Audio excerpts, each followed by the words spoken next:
Price lord, hallelujah. ದೇವರ ನಾಮಕ್ಕೆ ಸ್ತೋತ್ರವಾಗಲಿ. ಪ್ರಾರ್ಥನೆ ಮಾಡಿಕೊಳ್ಳೋಣ. ಸರ್ವ ಸೃಷ್ಟಿಕರ್ತನಾದಂಥ ತಂದೆಯ ದೇವರೇ, ಮಗನ ದೇವರೇ, ಪರಿಶುದ್ಧಾತ್ಮನೇ, ನಿಮ್ಮ ನಾಮಕ್ಕೆ ಸ್ತೋತ್ರವಾಗಲಿ ಸ್ವಾಮಿ. ಈ ದಿವಸವು ಈ ಸಮಯವು ಕೂಡ ನಿಮ್ಮಿಂದ ನೇಮಕವಾದಂತಹ ದಿವಸ ಸಮಯವಾಗಿದೆ. ಅದಕ್ಕಾಗಿ ಸ್ತೋತ್ರ.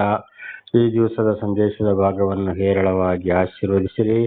ಇದನ್ನು ಕೇಳುತ್ತಿರುವ ನನ್ನ ಸಹೋದರ ಸಹೋದರರು ಚೆನ್ನಾಗಿ ಕೇಳಿ ಅರ್ಥ ಮಾಡಿಕೊಂಡು ಅವರ ಜೀವಿತಕ್ಕೆ ವಿಧೇಯರಾಗಿ ಜೀವಿಸಿ ಹಾಗೂ ಆಶೀರ್ವಾದವನ್ನು ಹೊಂದಿ ಅವರ ಮಕ್ಕಳನ್ನು ನಿಮ್ಮ ಮಾರ್ಗದಲ್ಲಿ ನಡೆಸಿ ಅವರೆಲ್ಲರೂ ಇತರರಿಗೆ ಸಾಕ್ಷಿಗಳಾಗುವಂತೆ ಮಾರ್ಪಡಿಸಿರಿ. ಅದಕ್ಕೆ ಬೇಕಾದಂಥ ವಿಶೇಷವಾದ ಜ್ಞಾನವನ್ನು ಕೂಡ ಅವರಿಗೆ ಕೊಟ್ಟು ಅನುಗ್ರಹಿಸಿರಿ. ನಿಮ್ಮನ್ನು ಬಿಟ್ಟು ನಿಮ್ಮ ಪ್ರೀತಿ ಸಾಹಿರದ ಯಾರು ಏನು ಮಾಡಲು ಸಾಧ್ಯವಿಲ್ಲ. ನಿಮ್ಮೆಲ್ಲ ಉಪಕಾರಗಳಿಗಾಗಿ ಕೃತಜ್ಞತಾ ವಂದನೆಗಳು. ಯೇಸುವಿನ ನಾಮದಲ್ಲಿ ಪ್ರಾರ್ಥಿಸಿದ್ದೇನೆ ನಮ್ಮ ತಂದೆ, ಆಮೇನ್. ಇದನ್ನು ಕೇಳುತ್ತಿರುವ ನನ್ನ ಸಹೋದರ ಸಹೋದರಿಯರೇ, ನಿಮಗೂ ಕೂಡ ನನ್ನ ಹೃದಯಪೂರ್ವಕವಾದಂಥ ನಮಸ್ಕಾರಗಳು. ಈ ದಿವಸದ ಸಂದೇಶದ ಭಾಗವು ಕೂಡ ಯಾವುದೆಂದರೆ ಆದಿಕಾಂಡ 27ನೇ ಅಧ್ಯಾಯ 30ರಿಂದ. ಆದಿಕಾಂಡ 27:30 ದೇವರ ನಾಮಕ್ಕೆ ಸ್ತೋತ್ರವಾಗಲಿ. ವಚನದ ಕಡೆಗೆ ಹೋಗೋಣ. ಆದಿಕಾಂಡ 27 ಇಲ್ಲಿ ನಾವು 30-31 ಓದುವಾಗ, ಇಸಾಕನು ಅವನನ್ನು ಆಶೀರ್ವದಿಸಿದ ಮೇಲೆ ಯಾಕೋಬನು ತನ್ನ ತಂದೆಯ ಬಳಿಯಿಂದ ಹೊರಟು ಹೋದ ಕ್ಷಣವೇ ಅಣ್ಣನಾದ ಏಸಾವನು ಬೇಟೆಯಿಂದ ಬಂದನು. ಅವನು ಸವಿಯ ಊಟವನ್ನು ಸಿದ್ಧ ಮಾಡಿ ತನ್ನ ತಂದೆಯ ಬಳಿಗೆ ತಂದು ಅವನಿಗೆ, ಅಪ್ಪ, ನೀನು ಎದ್ದು ನಿನ್ನ ಮಗನಾದ ನಾನು ಬೇಟೆಯಿಂದ ತಂದಿರುವ ಮಾಂಸವನ್ನು ಊಟ ಮಾಡಿ ನನ್ನನ್ನು ಆಶೀರ್ವದಿಸು ಎಂದು ಹೇಳಿದನು. ದೇವರ ನಾಮಕ್ಕೆ ಸ್ತೋತ್ರವಾಗಲಿ. ನೋಡಿ, ಯಾಕೋಬನು ಮೋಸ ಮಾಡಿ ಅದರ ಅಪ್ಪನಿಂದ ಆಶೀರ್ವಾದವನ್ನು ಪಡೆದುಕೊಂಡು ಹೋದ ಅಂತೇಳಿ ನಾವು ನೆನ್ನೆ ತಿಳ್ಕೊಂಡಿದ್ದೇವೆ. ಆದರೆ ಅವನು ಏಸಾವನ ನಾಟಕ ಆಡಿದ. ಅದಕ್ಕೆಲ್ಲ ಅವನ ತಾಯಿಯೇ ಕಾರಣ. ಅದು ದೇವರಿಂದ ಬಂದಂತ ವಿಚಾರವೇ ಆಗಿದೆ. ಅದ್ರಲ್ಲಿ ಹೋದ್ಮೇಲೆ ನಿಜವಾಗಿ ಇಸಾಕನ ಹಿರಿ ಮಗ ಏಸಾವನು ಬಂದು, ಅಪ್ಪ, ನೀನು ಹೇಳಿದ ಹಾಗೆ ಬೇಟೆ ಮಾಂಸ ರೊಟ್ಟಿಯನ್ನು ತಂದಿದ್ದೇನೆ, ಎದ್ದು ಊಟ ಮಾಡು, ನನ್ನನ್ನು ಆಶೀರ್ವದಿಸು ಅಂತೇಳಿ ಅಪ್ಪನಿಗೆ ಹೇಳ್ತಾ ಇದ್ದಾನೆ. ದೇವರ ನಾಮಕ್ಕೆ ಸ್ತೋತ್ರವಾಗಲಿ. ಹಾಲೆಲೂಯ. ಹಾಗೆ ಮುಂದೆ 32-33 ಓದುವಾಗ, ಅವನ ತಂದೆಯಾದ ಇಸಾಕನು, ನೀನು ಯಾರು ಎಂದು ಅವನನ್ನು ಕೇಳಲು ಅವನು, ನಾನು ನಿನ್ನ ಚೊಚ್ಚಲ ಮಗನಾದ ಏಸಾವನು ಅಂದನು. ಅದಕ್ಕೆ ಇಸಾಕನು ಬಹಳವಾಗಿ ಗಡಗಡನೆ ನಡುಗುತ್ತಾ, ಅಯ್ಯೋ, ಬೇರೊಬ್ಬನು ಬೇಟೆ ಮಾಂಸವನ್ನು ತಂದು ನನಗೆ ಕೊಟ್ಟು ಹೋದನಲ್ಲ. ನೀನು ಬರುವುದಕ್ಕಿಂತ ಮುಂಚೆ ಅವನು ತಂದದ್ದನ್ನು ನಾನು ಊಟ ಮಾಡಿ ಅವನನ್ನು ಆಶೀರ್ವದಿಸಿದೆನು. ಅವನಿಗೆ ಮಾಡಿದ ಆಶೀರ್ವಾದ ತಪ್ಪಲಾರದು ಅಂದನು. ಆಗ ನೋಡಿ, ಮಗ ಅಪ್ಪನಿಗೆ ಏನ್ ಹೇಳ್ತಾನೆ, ಅಯ್ಯೋ, ಯಾರಪ್ಪ ಅಂತ ನಾನೇ ನಿಜ ಏಸಾವ ಅಂತ ಹೇಳ್ತೇನೆ. ಅಯ್ಯೋ, ನನಗೆ ಯಾರೋ ತಂದು ಕೊಟ್ಟಲ್ಲಪ್ಪ, ನಾನು ತಿಂದು ಕುಡಿದು ಅವನ ಆಶೀರ್ವಾದ ಮಾಡಿದ್ದೀನಿ, ಅದನ್ನು ನನಗಿನ್ನು ವಾಪಸ್ಸು ತೆಗೆದುಕೊಳ್ಳಲು ಆಗುವುದಿಲ್ಲ ಅಂತ. ಇದು ಯಾರು ಮಾಡಿದ್ದು? ಅಣ್ಣನಿಗೆ ಬದಲಾಗಿ ತಮ್ಮನೇ ಅಪ್ಪನಿಗೆ ಮೋಸ ಮಾಡಿದ. ಅಂದ್ರೆ ಇದಕ್ಕೆಲ್ಲ ಕಾರಣ ಯಾರು? ತಾಯಿ. ಇದು ಕೂಡ ದೇವರಿಂದಲೇ ಬಂದಂಥದ್ದು. ಆಗ ಅಲ್ಲಿ ಏನ್ ಮಾಡ್ತಾ ಇದ್ದಾನೆ, ಇಸಾಕ ಹೇಳ್ತಾ ಇದ್ದಾನೆ, ನೋಡಿ, ಅವನಿಗೆ ನಾನು ಕೊಟ್ಟ ಆಶೀರ್ವಾದ ಇನ್ನು ತಪ್ಪುವುದಿಲ್ಲ ಅಂತೇಳಿ. ಹಾಗೆ ಒಂದ್ಸಲ ಈಗ ಅನೇಕರು ಇದು ನಮ್ಮ ಜೀವಿತಕ್ಕೆ ಅಳವಡಿಸಿಕೊಳ್ಳುವಾಗಲೂ ಕೂಡ ಏನ್ ಮಾಡ್ತಾರೆ, ವಯಸ್ಸಾದ ತಂದೆಯಂದಿರು ಕಣ್ಣು ಕಾಣದೆ ಇದ್ದಾಗ ನಾಟಕವಾಡಿ ಅಪ್ಪನಿಂದ ಆಶೀರ್ವಾದವನ್ನ ಪಡೆದುಕೊಳ್ಳುತ್ತಾರೆ. ಅನೇಕರು ಇವತ್ತು ಆಸ್ತಿಗಾಗಿ ಕೂಡ ಏನ್ ಮಾಡ್ತಾರೆ, ತಂದೆಯು ಕಣ್ಣು ಕಾಣದೆ ಹೋದರೆ ತಂದೆಯನ್ನ ಪ್ರೀತಿ ಮಾಡಿ ಕೂತಲ್ಲಿಗೆ ಇವತ್ತು ಅವರಿಗೆ ಬೇಕಾದಾಗೆ ಪತ್ರಗಳನ್ನ ಬರೆಸಿಕೊಂಡು ಸೈನ್ ಹಾಕಿ ಇವತ್ತು ಬೇರೆ ತಮ್ಮಂದಿರಿಗೆ ಅಣ್ಣಂದಿರಿಗೆ ವಂಚಿಸುವವರು ಕೂಡ ಅಣ್ಣ ತಮ್ಮಂದಿರೊಳಗೆ ಇದ್ದಾರೆ ಅಂತ. ಇದೇ ರೀತಿ ಆಯ್ತು ನೋಡಿ. ಇಲ್ಲಿ ಯಾಕೋಬಂದು ಕಥೆಗಳು ಇದೇ ರೀತಿ ಆಯಿತು. ಆದರೆ ಒಂದ್ಸಲ ಯಾಗ ಅಪ್ಪನ ಬಾಯಿಂದ ಮಕ್ಕಳಿಗೆ ಆಶೀರ್ವಾದ ಹೋದ್ರೆ ಅದನ್ನ ತಿರುಗಿ ಪಡೆದುಕೊಳ್ಳಲು ಸಾಧ್ಯವಿಲ್ಲ ಅಂತ ಅದರ ಅರ್ಥ. ಆದ್ರೆ ಮುಪ್ಪಿನಲ್ಲಿ ಇಲ್ಲಿ ಮಕ್ಕಳು ಅಪ್ಪಂದಿರನ್ನು ಮೋಸ ಮಾಡ್ತಾರೆ ಅಂತ ಇದರ ಅರ್ಥ. ದೇವರ ನಾಮಕ್ಕೆ ಸ್ತೋತ್ರವಾಗಲಿ. ಒಂದು ವೇಳೆ ಅದು ದೇವರ ಆಶೀರ್ವಾದವಾದ್ರೆ ಹಾಗೆ ಆಗ್ತದೆ, ಅಥವಾ ಅವರು ಸ್ವಂತದಿಂದ ದೇವರ ಆಶೀರ್ವಾದ ಇಲ್ಲದೆ ಒಂದು ವೇಳೆ ಅದು ಏನಾದರೂ ನಡೆದು ಹೋದ್ರೆ ಅದಕ್ಕೂ ಕೂಡ ದೇವರಿಗೆ ಬೇಸರವಾಗ್ತದೆ. ಆದ್ರಿಂದ ಬಹಳ ಎಚ್ಚರ. ದೇವರ ನಾಮಕ್ಕೆ ಸ್ತೋತ್ರವಾಗಲಿ. ಇದು ಸಂಪೂರ್ಣವಾಗಿ ನಾವು ಮುಂದೆ ಕೂಡ ತಿಳಿಯುವಾಗ, ಹಿಂದೆಯಿಂದ ನಡೆದು ಬಂದುಕೊಂಡು ಬಂದಾಗ ಇಸಾಕನ 2 ಮಕ್ಕಳನ್ನ ದೇವರ ಆಶೀರ್ವಾದ ಅಲ್ಲಿ ಯಾಕೋ ರೆಬೆಕ್ಕಳ ಗರ್ಭದಲ್ಲಿರುವಾಗಲೇ ನೋಡಿದಾಗಲೇ ಅಲ್ಲಿ ದೇವರೊಂದು ಮನುಷ್ಯ ದೇವರಲ್ಲಿ ಪ್ರಾರ್ಥಿಸಿದಾಗ ರೆಬೆಕ್ಕಳಿಗೆ ದೇವರು ತಿಳಿಸಿದ ಹಾಗೆ ಯಾಕೋಬನನ್ನು ಮಾತ್ರ ದೇವರು ಆರಿಸಿಕೊಂಡರು. ಅದಕ್ಕೆ ಬೇಕಾದ ಹಾಗೆ ದೇವರು ನಡೆಸಿದರು. ಅದೇ ಈ ರೀತಿ ವಂಚನೆ ಕೂಡ ನಡೆದು ಹೋಗ್ತದೆ ಅಲ್ಲಿ. ಆದ್ರೆ ದೇವರು ಬೇಕಾದಾಗೆ ನಡೆಸ್ತಾರೆ, ಬೇಕಾದವ್ರನ್ನ ಆರಿಸಿಕೊಳ್ತಾರೆ ಅಂತ ಇದ್ರೆ ಅರ್ಥ. ದೇವರ ನಾಮಕ್ಕೆ ಸ್ತೋತ್ರವಾಗಲಿ. ಹಾಗೆ 34ನೇ ವಚನವನ್ನು ನೋಡುವಾಗ, ಏಸಾವನು ತನ್ನ ತಂದೆಯ ಮಾತುಗಳನ್ನು ಕೇಳಿದಾಗ ದುಃಖಾಕ್ರಾಂತನಾಗಿ ಬಹಳ ಅಳುತ್ತಾ, ಅಪ್ಪ ತಂದೆಯೇ, ನನ್ನನ್ನು ಸಹ ಆಶೀರ್ವದಿಸು ಎಂದು ಬೇಡಿಕೊಳ್ಳಲು ಇಸಾಕನು, ನಿನ್ನ ತಮ್ಮನು ಮೋಸದಿಂದ ಬಂದು ನಿನಗಾಗ ಬೇಕಾಗಿದ್ದ ಆಶೀರ್ವಾದವನ್ನು ಪಡಕೊಂಡನು ಅಂದನು. ನೋಡಿ 34-35ನೇ ವಚನ. ಆಗ ಏನ್ ಮಾಡ್ತಾನೆ, ಏಸಾವನ್ನು ಬೇಸರವಾಗಿ, ಅಪ್ಪ ನನ್ನನ್ನು ಕೂಡ ಆಶೀರ್ವದಿಸಪ್ಪ ಅಂತ ಹೇಳಿ ಬೇಡಿಕೊಳ್ತಾನೆ. ಯಾರು? ಅಪ್ಪನಲ್ಲಿ ಏಸಾವನು. ದೇವರ ನಾಮಕ್ಕೆ ಸ್ತೋತ್ರವಾಗಲಿ. ಅದರಲ್ಲಿ ಏನಾಯ್ತು? ತಂದೆಯ ಆಶೀರ್ವಾದ ಮಗನಿಗೆ ಹೊರಟು ಹೋಯಿತು, ಇನ್ನು ಅದನ್ನು ವಾಪಸ್ ಪಡೆದುಕೊಳ್ಳಲು ಸಾಧ್ಯವಿಲ್ಲ ಅಂತ ಇದರ ಅರ್ಥ. ಸರಿ, 36ನೇ ವಚನಕ್ಕೆ ಹೋದಾಗ, ಅದಕ್ಕೆ ಏಸಾವನು, ಯಾಕೋಬನೆಂಬ ಹೆಸರು ಅವನಿಗೆ ಉಂಟಾದುದು ನ್ಯಾಯವಲ್ಲವೋ 2 ಸಾರಿ ನನ್ನನ್ನು ವಂಚಿಸಿದ್ದಾನೆ, ಹಿಂದೆ ನನ್ನ ಚೊಚ್ಚಲುತನದ ಹಕ್ಕನ್ನು ಅಪಹರಿಸಿದನು, ಈಗ ಬಂದು ನನಗಾಗ ಬೇಕಾಗಿದ್ದ ಆಶೀರ್ವಾದವನ್ನು ತೆಗೆದುಕೊಂಡಿದ್ದಾನೆ ಎಂದು ಹೇಳಿ ತಂದೆಯನ್ನು, ನನಗೋಸ್ಕರವೂ ನಿನ್ನಲ್ಲಿ ಆಶೀರ್ವಾದವಿಲ್ಲವೋ ಎಂದು ಕೇಳಲು. ದೇವರ ನಾಮಕ್ಕೆ ಸ್ತೋತ್ರವಾಗಲಿ. ನೋಡಿ ಅಲ್ಲಿ ಏನ್ ಹೇಳ್ತಾನೆ, ಅವನು 2 ಸಲ ನನ್ನ ವಂಚಿಸಿದ, ಹಿಂದೆ ಅಳಸಂಡೆ ಗುಗ್ಗುರಿಯನ್ನು ಕೊಟ್ಟು ನನಗೆ ದಾಸಿ ಪಾಸಿಯನ್ನೆಲ್ಲ ಕೂಡ ಅವನು ಪಡ್ಕೊಂಡ, ಈಗ ಇಲ್ಲಿ ನನ್ನ ಹೆಸರನ್ನ ಸೊಲ್ಲು ಮಾಡಿಕೊಂಡು ನನ್ನ ಆಶೀರ್ವಾದವನ್ನು ಕೂಡ ನಿನ್ನ ಕೈಯಿಂದ ಪಡ್ಕೊಂಡ. 2 ಸಾರಿ ನನ್ನನ್ನು ವಂಚಿಸಿದ. ಅವನ ಹೆಸರು ಯಾಕೋಬನಲ್ಲವೋ. ನೋಡಿ, ಯಾಕೋಬ ಅಂದ್ರೆ ಅರ್ಥ ಏನು? ವಂಚಕ ಅಂತ ಇದರ ಅರ್ಥ. ಆದ್ರೆ ಇವತ್ತು ಅನೇಕರು ಏನ್ ಹೇಳ್ತಾರೆ, ಯಾಕೋಬ ಜೇಕಬ್ ಅಂತೆಲ್ಲ ಹೆಸರಿಟ್ಟುಕೊಂಡು ಅದು ದೇವರಿಂದ ಬಂದಿದ್ದು ಅಂತ ಹೇಳ್ತಾರೆ. ಆದ್ರೆ ಕನ್ನಡದಲ್ಲಿ ಯಾಕೋಬ, ಇಂಗ್ಲಿಷ್ನಲ್ಲಿ ಜೇಕಬ್, ಇನ್ನು ನಾನಾ ತರದ ಭಾಷೆಯಲ್ಲಿ ಬೇರೆ ಬೇರೆ ಹೆಸರು ಇರ್ಬೋದು. ಹಾಗಾದ್ರೆ ಅರ್ಥ ಏನು? ವಂಚಕ, ವಂಚಿಸುವವನು ಅಂತ ಇದರ ಅರ್ಥವಾಗಿದೆ. ದೇವರ ನಾಮಕ್ಕೆ ಸ್ತೋತ್ರವಾಗಲಿ. ಹಲ್ಲೆಲೂಯಾ. ಹಾಗೆ ನೋಡಿ, 1ನೇ ಮೋಸ ಅವನು ಏನ್ ಮಾಡ್ದ? 25ನೇ ಅಧ್ಯಾಯ ಆದಿಕಾಂಡ 25ನೇ ಅಧ್ಯಾಯ 29ರಿಂದ 34ರವರೆಗೆ ನೋಡುವಾಗ, ಅಲ್ಲಿ ಅಳಸಂಡೆ ಗುಗ್ಗುರಿಗಾಗಿ ಏಸಾವನ ಆಸ್ತಿಯನ್ನೆಲ್ಲ ಪಡ್ಕೊಂಡ ಅಂತ ಅವನಿಗೆ ತಿನ್ನಕ್ಕೆ ಕೊಟ್ಟು.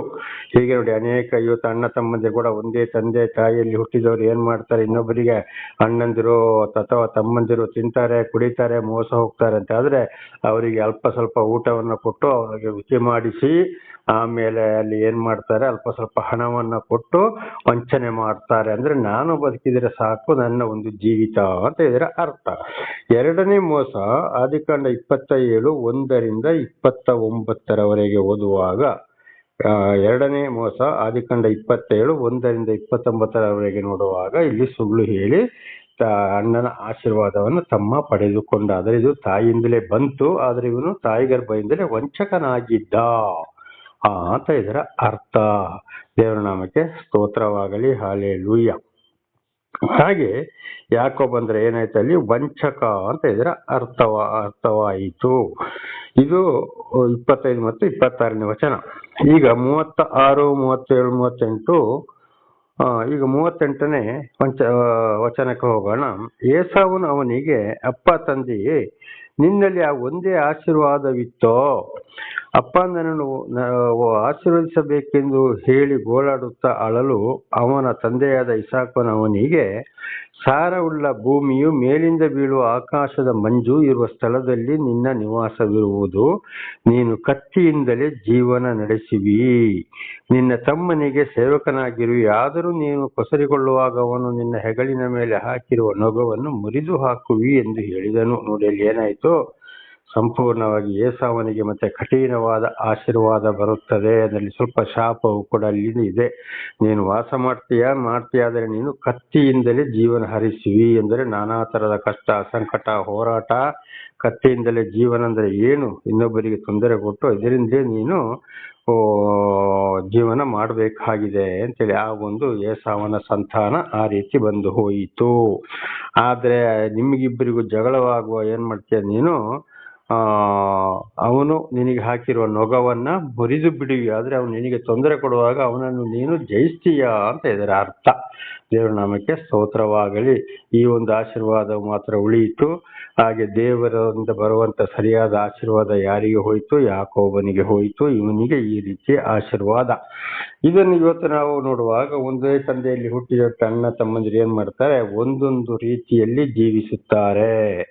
ಒಂದೊಂದು ಮಗನಿಗೆ ದೇವರಿಂದಲೇ ಬಂದಂತ ಆಶೀರ್ವಾದ, ಅದು ತಂದೆಯಿಂದ ಸಿಗ್ತದೆ. ಅದರ ದೇವರಿಂದಲೇ ಬಂದಂಥದ್ದು. ಇನ್ನೊಬ್ಬೊಬ್ಬರಿಗೆ ಒಂದೊಂದು ರೀತಿಯಲ್ಲಿ ಅವರು ಜೀವಿಸ್ತಾರೆ. ಹಾಗೆ ಎಲ್ಲವೂ ಯಾರಿಂದ ಬರುವುದಾಗಿದೆ? ದೇವರಿಂದಲೇ ಬರುವುದಾಗಿದೆ. ಎಲ್ಲರಿಗೂ ಒಂದೇ ತರದ ಬುದ್ಧಿ ಯೋಚನೆ ಇರುವುದಿಲ್ಲ.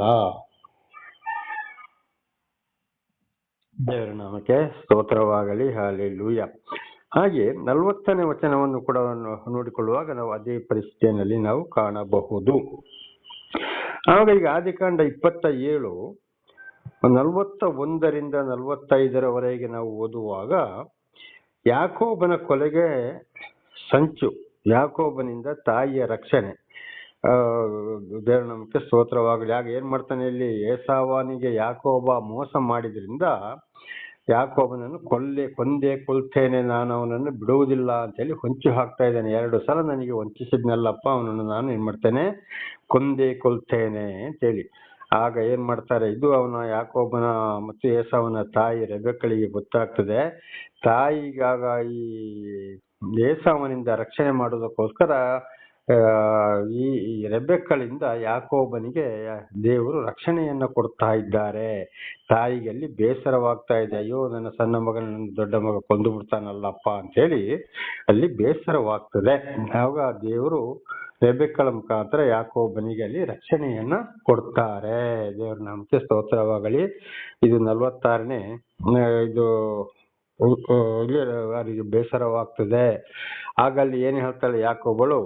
ನೋಡಪ್ಪ, ನೀನು ನನ್ನ ಅಣ್ಣನ ಮನೆಯಾದ ಲಾಬಾನನ ಮನೆಗೆ ನೀನು ಹೋಗು, ಅವನಿಗೆ ಸಿಕ್ಬೇಡ ಅಂತೇಳಿ.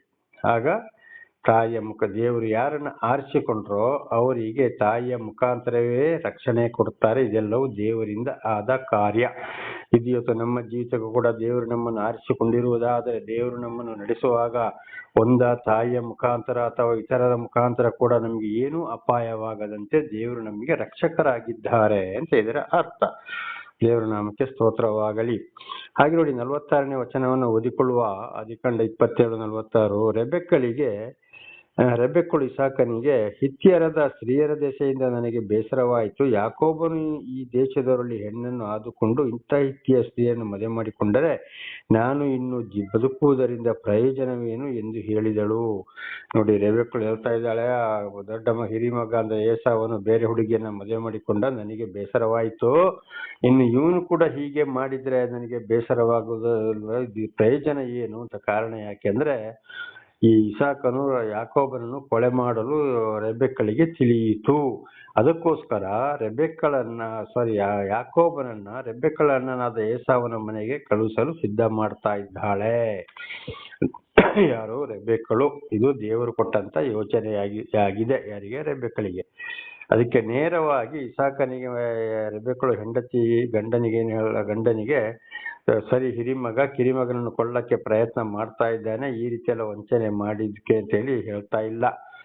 ಈ ಕೊಲೆಯ ವಿಚಾರವನ್ನ, ಮೋಸ ಮಾಡಿದ ವಿಚಾರವನ್ನೇ ಹೇಳುವುದಿಲ್ಲ, ಮದುವೆ ವಿಚಾರವನ್ನ ಮಾತ್ರ ಮುಂದೆ ಇಟ್ಟುಕೊಳ್ತಾರೆ. ಹಿರಿಮಗ ಈ ರೀತಿ ಮಾಡಿದ ಬೇಸರವಾಯಿತು, ಈಗ ಇವನು ಹಾಗೆ ಮಾಡಿದ್ರೆ ಏನಾಗ್ತದೆ ಅಂತ ಈ ವಿಚಾರವನ್ನ ಮಾತ್ರ ಇಸಾಕನಿಗೆ ತಿಳಿಸ್ತಾ ಇದ್ದಾಳೆ. ಮತ್ತೆ ಯಾಕೋಬನಿಗೆ ಹೇಳಿ ವಂಚಿಸಿದ್ದು, ಮಾಡಿದ್ದು, ಅಣ್ಣ ತಮ್ಮನನ್ನು ಕೊಲೆ ಮಾಡಲು ಪ್ರಯತ್ನ ಮಾಡುವುದು ಯಾವುದನ್ನ ಹೇಳಲಿಲ್ಲ.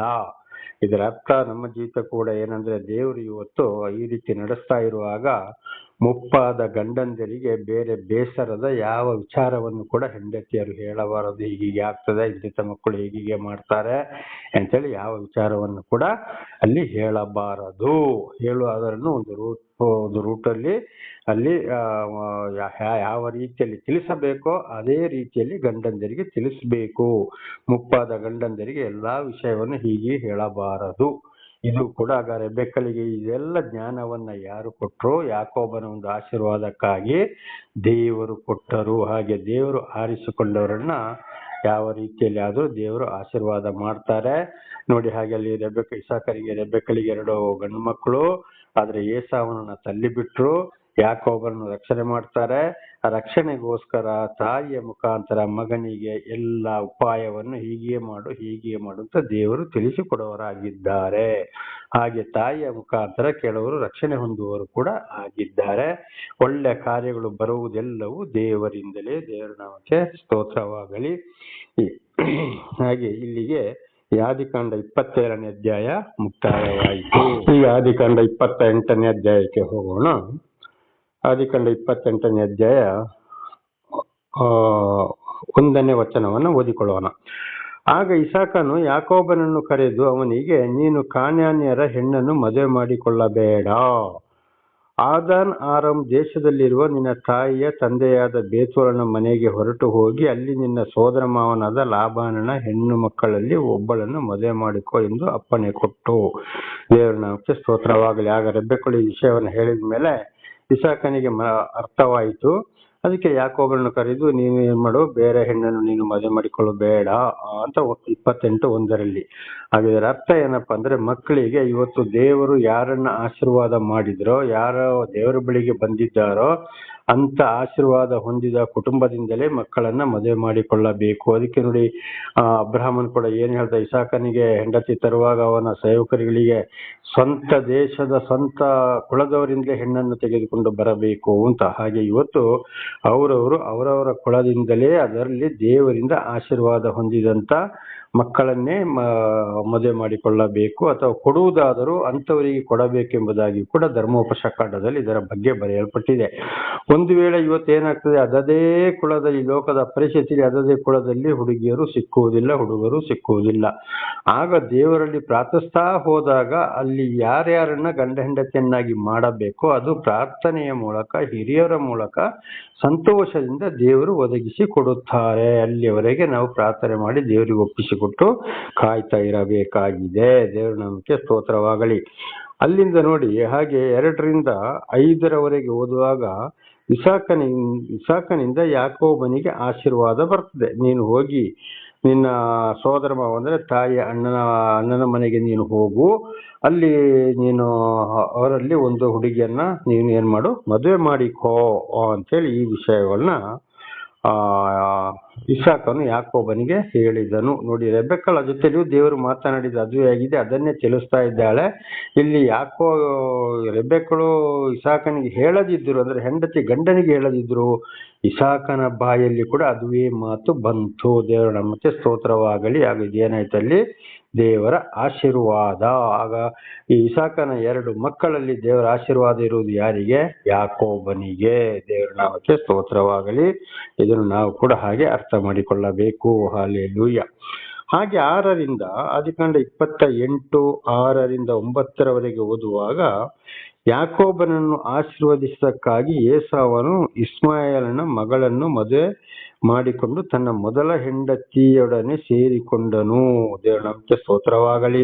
ನೋಡಿ, ಇದು ಕೂಡ ಏನಾಯ್ತು, ಯಾಕೋಬನನ್ನ ಲಾಬಾನನ ಮನೆಗೆ ಕಳಿಸಿ ಅಲ್ಲಿ ತನ್ನ ಸ್ವಂತ ಕುಲ ಅಂದ್ರೆ ತಾಯಿಯ ಅಣ್ಣನ ಸೋದರ ಮಾವನ ಮಗಳನ್ನ ಮದುವೆ ಮಾಡಿ ಕೊಡ್ತಾನೆ ಅಂತ ಗೊತ್ತಾಗಿದ್ದಕ್ಕಾಗಿ ಯಾರಿಗೆ? ಏಸಾವನಿಗೆ. ಅದು ಹೇಗೆ ಅವನಿಗೆ ತಿಳಿಯಿತು, ಆಶೀರ್ವಾದ ಮಾಡಿದಿಂದ ಇವನು ಏನ್ ಮಾಡ್ದ, ಮೊದಲು ಅಲ್ಲಿ ಒಂದು ಬೇರೆ ಕುಲದಿಂದ, ಹಿತ್ತಿಯರು ಕುಲದಿಂದ, ಅಂದ್ರೆ ಅದು ಹೆಚ್ಚಿನ ಇತರ ಕಾನಾನ್ಯರು, ಇತರ ಅನ್ಯ ಸ್ತ್ರೀಯರ ಹುಡುಗಿಯನ್ನ ಮದುವೆ ಮಾಡಿಕೊಂಡ. ಯಾರು?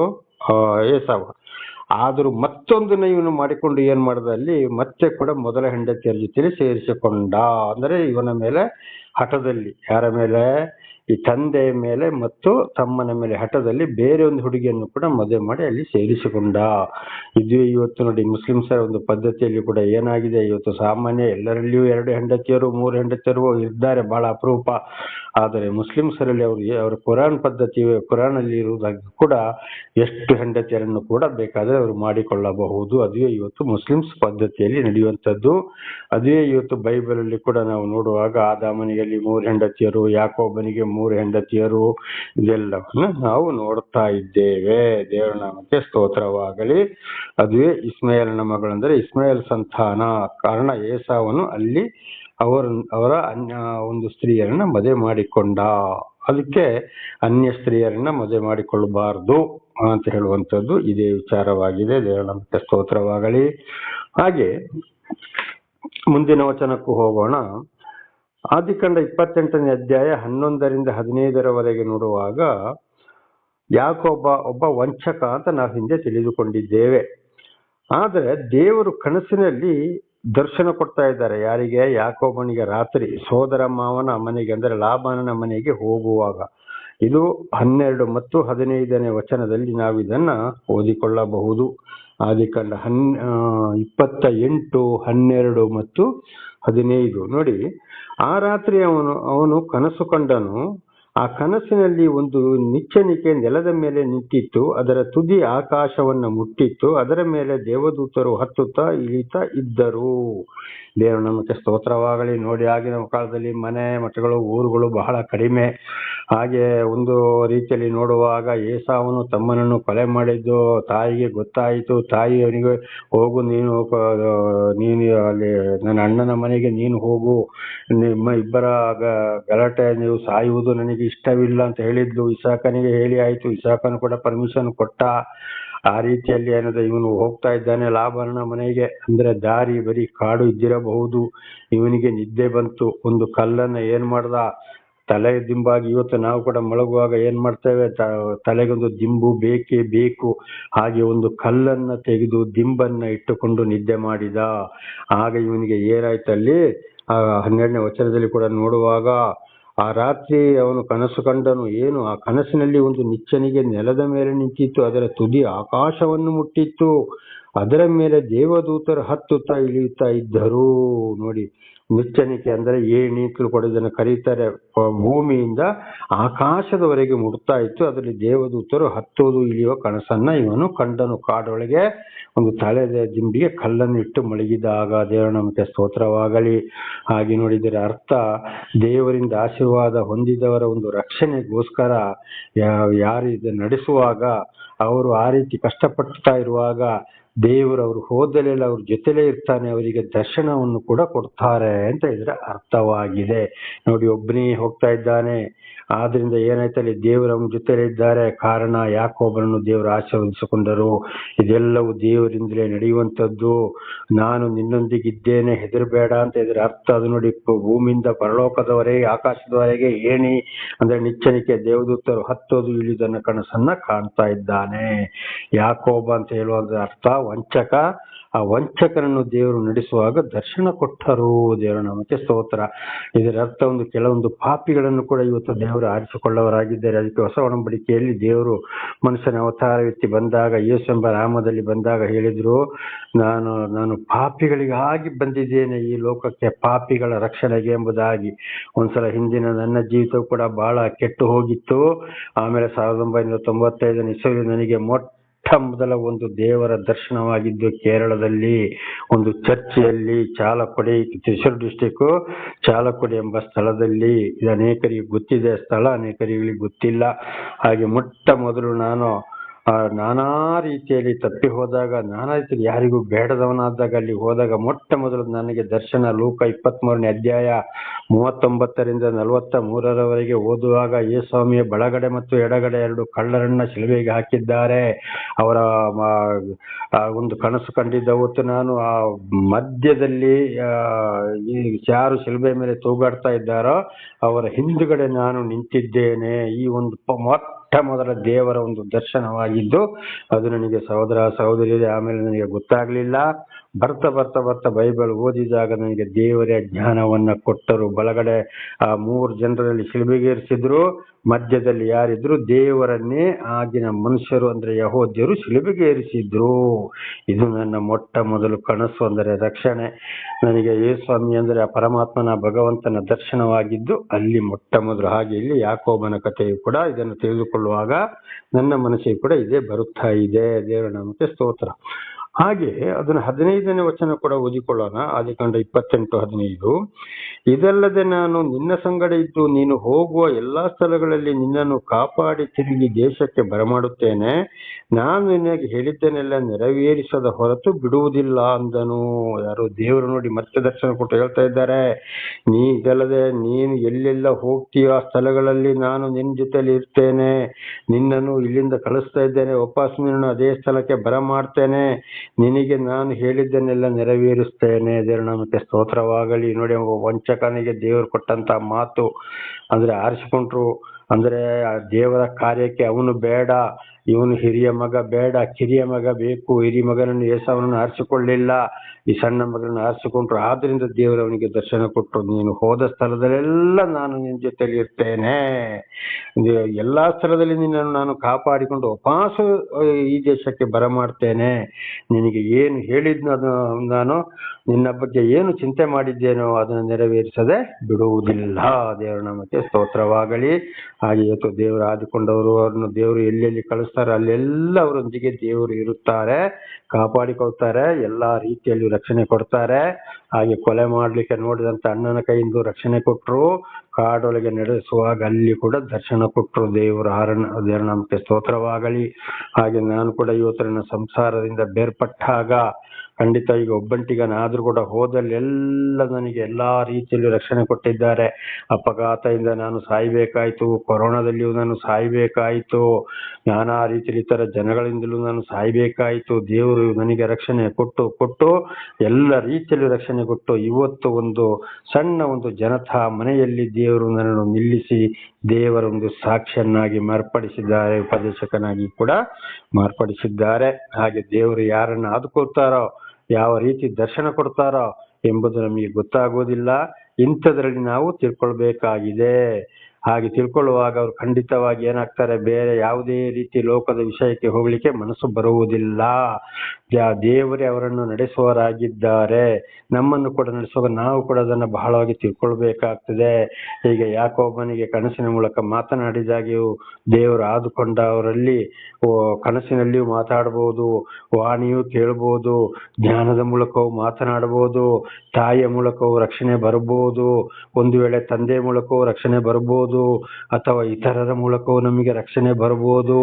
ಇದೇ ಮಾರ್ಗದಲ್ಲಿ ನಡೀರಪ್ಪ, ಹೀಗೆ ಹೋಗಿ, ಇಲ್ಲದ್ರೆ ನಿಮಗೆ ಶಿಕ್ಷೆ ಬರ್ತದೆ ಎಂಬುದಾಗಿ. ಇದಾಗಿದೆ ದೇವರ ಪ್ರೀತಿ. ದೇವರ ನಾಮಕ್ಕೆ ಸ್ತೋತ್ರವಾಗಲಿ. ಹಾಲೆಲೂಯಾ. ಇದರಲ್ಲಿ ಬಹಳ ಚೆನ್ನಾಗಿ ನಾವು ಅರ್ಥ ಮಾಡಿಕೊಳ್ಳಬೇಕಾಗಿದೆ. ಹಾಗೆ ಮುಂದಿನ ವಚನಕ್ಕೂ ಹೋಗೋಣ. ಆದಿಕಾಂಡ 28:16-18. ಯಾಕೋಬನು ನಿದ್ದೆಯಿಂದ ಎಚ್ಚೆತ್ತು, ನಿಜವಾಗಿ ದೇವರು ಈ ಸ್ಥಳದಲ್ಲಿ ಇದ್ದಾನೆ, ಅದು ನನಗೆ ತಿಳಿಯದೆ ಹೋಯಿತು ಅಂದುಕೊಂಡು ಭಯಪಟ್ಟವನಾಗಿ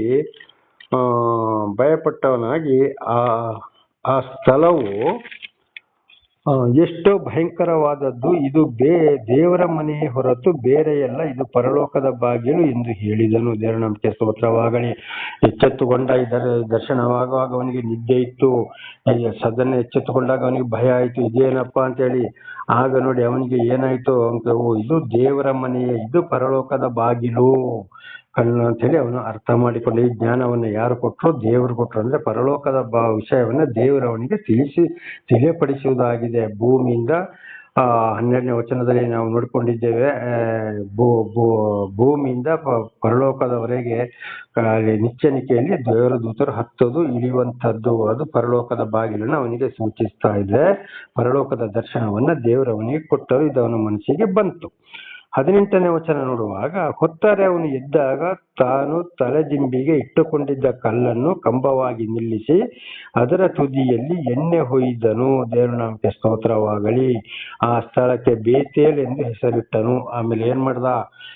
ದೇವರಿದು ಮಾತನಾಡಿದ ಸ್ಥಳ, ದರ್ಶನ ಕೊಟ್ಟ ಸ್ಥಳ, ಇದು ಪರಲೋಕದ ಬಾಗಿಲು ಅಂತ ಹೇಳಿ ಆ ತಲೆದಿಂಬಿಗೆ ಇಟ್ಟಂತ ಕಲ್ಲು ಅದು ಏನಾಗಿತ್ತು? ಅವನಿಗೆ ಆಧಾರವಾಗಿತ್ತು. ಆ ಕಲ್ಲು ಅವನಿಗೆ ಶಾಂತಿಯ ಸಂದೇಶವನ್ನ ಸೂಚಿಸ್ತು. ಇವತ್ತು ನಾವು ಕೂಡ ಎಷ್ಟೇ ಮಲಗಿದ್ರು ಕೂಡ ಕೆಲವರಿಗೆ ಒಬ್ಬೊಬ್ರಿಗೆ ಏನಾಗ್ತದೆ, ದಿಂಬಿಲ್ಲ ಇದ್ರೆ ಶಾಂತಿ ಸಮಾಧಾನವಿಲ್ಲ, ನಿದ್ದೆ ಬರುವುದಿಲ್ಲ, ಆ ಕಡೆ ಹೊರಲಾಡುವುದೇ ಆಗ್ತದೆ. ಇದು ಒಂದು ಸೂಚನೆ. ಹಾಗೆ ಆ ಕಂಬವನ್ನು ಅಲ್ಲಿ ನಿಲ್ಲಿಸಿ ಏನ್ ಮಾಡೋದಕ್ಕೆ ಎಣ್ಣೆ ಹೊಯ್ದು ಅದನ್ನು ಅಭ್ಯಂಗಿಸಿದ. ಆದ್ರೆ ಅದನ್ನು ದೇವರನ್ನಾಗಿ ಮಾಡ್ಲಿಲ್ಲ ಅವನು. ಕಲ್ಲು ಹೊಯ್ದು ಇದು ಅಭ್ಯಂಗಿಸಿ ಆ ಕಲ್ಲನಲ್ಲಿ ಹೂತಿಟ್ಟಾದ್ರೆ ಏನ್ ಮಾಡೋದು ಅದನ್ನ, ಇದು ದೇವರು ಮಾತನಾಡಿದ ಸ್ಥಳ ಅಂತ ಇದರ ಅರ್ಥ. ದೇವರ ನಮಗೆ ಸ್ತೋತ್ರವಾಗಲಿ. ಅದೇ ಇವತ್ತು ನಮ್ಮ ಸಂಸ್ಕೃತದಲ್ಲಿ ಕೂಡ ಶಿವಲಿಂಗ ಶಿವಲಿಂಗ ಶಿವಲಿಂಗ ಅಂತೇಳಿ ನಾವು ಇದನ್ನ ಅನೇಕರು ಶಿವನ ದೇವಸ್ಥಾನ ಶಿವಲಿಂಗ ಅಂತ ಹೇಳುವಂಥದ್ದು. ಇದು ಅಂದ್ರೆ ದೇವರು ಮಾತನಾಡಿದ ಸ್ಥಳ, ಅದು ಅವನಿಗೆ ದರ್ಶನ ಕೊಟ್ಟ ಸ್ಥಳ. ಅದಕ್ಕೆ ಅಲ್ಲಿ ಕಲ್ಲನ್ನ ನಟ್ಟು ಒಂದು ಗುರುತನ್ನ ಇಟ್ಟ. ಆದ್ರೆ ಇವತ್ತಿನವ್ರು ಏನ್ ಮಾಡ್ತಾರೆ, ಹೋದಲೆಲ್ಲ ಈಶ್ವರ ದೇವಸ್ಥಾನ ಶಿವನ ದೇವಸ್ಥಾನ ಪರಮೇಶ್ವರ ದೇವಸ್ಥಾನ ಅಂತ ಹೇಳಿ ಕಲ್ಲನ್ನ ಇಟ್ಟು ಕೆತ್ತಿ ಮಾಡಿ ಎಲ್ಲ ಕಡೆ ಶಿವಲಿಂಗ ಶಿವಲಿಂಗ ಅಂತ ಮಾಡ್ತಾರೆ. ಅದು ತಪ್ಪು. ದೇವರು ಮಾತನಾಡಿದ ಸ್ಥಳದಲ್ಲಿ ಮಾತ್ರ ಆ ಗುರುತು ಇರುತ್ತದೆ, ಅದು ಇಡಬೇಕು ಅಂತ ಅದರ ಅರ್ಥವಾಗಿದೆ. ಅದುವೇ ಯಾಕೋಬನ ಕಾಲದಿಂದ ಬಂದಿದ್ದು, ಈಗಲೂ ಕೂಡ ಶಿವಲಿಂಗ ಅಂತ ಬರುವಂತದ್ದು. ಆ ಕಲ್ಲನ್ನ ಕೆತ್ತಿಸಿ ನೈಸು ಮಾಡಿ ಅದಕ್ಕೆ ನಾಮ ಎಳೆದು ಪೂಜೆ ಮಾಡುವಂಥದ್ದು ಅದುವೇ ಆಗಿದೆ. ಅದರ ನಿಜವಾದ ಅರ್ಥ ದೇವರು ಮಾತನಾಡಿದ ಸ್ಥಳದಲ್ಲಿ ಆ ಮನುಷ್ಯರಲ್ಲಿ ಅದನ್ನ ಸ್ಥಾಪನೆ ಮಾಡಬೇಕು ಅಂತ ಇದರ ಅರ್ಥ. ಅದೊಂದು ಗುರುತು. ಇದು ನಾಳೆ ಮುಂದುವರಿಯುವುದು. ಪ್ರಾರ್ಥನೆ ಮಾಡಿಕೊಳ್ಳೋಣ. ಸರ್ವ ಸೃಷ್ಟಿಕರ್ತನ ತಂದೆಯ ದೇವರೇ, ಮಗನ ದೇವರೇ, ಪರಿಶುದ್ಧಾತ್ಮನೇ, ನಿಮ್ಮ ನಾಮಕ್ಕೆ ಸ್ತೋತ್ರ ಸ್ವಾಮಿ. ಈ ಒಂದು ಸಂದೇಶವನ್ನು ನನ್ನ ಸಹೋದರ ಸಹೋದರಿ ಕೂಡ ನೀವು ಇವತ್ತು ತಿಳಿಯಪಡಿಸಿದಕ್ಕಾಗಿ ಸ್ತೋತ್ರ. ಅವರಿಗೆ ಇದೆಲ್ಲವನ್ನ ತಿಳಿದುಕೊಂಡು ಜೀವಿಸಲು ಬೇಕಾದಂತ ವಿಶೇಷವಾದ ಜ್ಞಾನವನ್ನು ಕೊಟ್ಟು ಸಮಯಾವಕಾಶವನ್ನು ಒದಗಿಸಿರಿ. ಅವರ ಮಕ್ಕಳಿಗೆ ಇದರೆಲ್ಲವರನ್ನು ತಿಳಿಸು, ನಿಮ್ಮನ್ನು ಸಂಪೂರ್ಣವಾಗಿ ತಿಳಿದುಕೊಂಡು ನಿಮ್ಮಿಂದ ಆಶೀರ್ವಾದವನ್ನು ಹೊಂದಿ ನಿಮ್ಮ ಚಿತ್ತಾನುಸಾರ ಇತರರಿಗೂ ಸಾಕ್ಷಿಗಳಾಗುವಂತೆ ಮಾರ್ಪಡಿಸಿರಿ.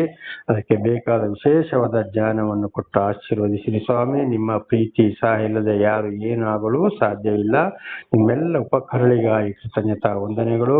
ಯೇಸುವಿನ ನಾಮದಲ್ಲಿ ಪ್ರಾರ್ಥಿಸಿದ್ದೇನೆ ನಮ್ಮ ತಂದೆಯೇ, ಆಮೇನ್. ನನ್ನ ಸಹೋದರ ಸಹೋದರಿ, ನಿಮ್ಮ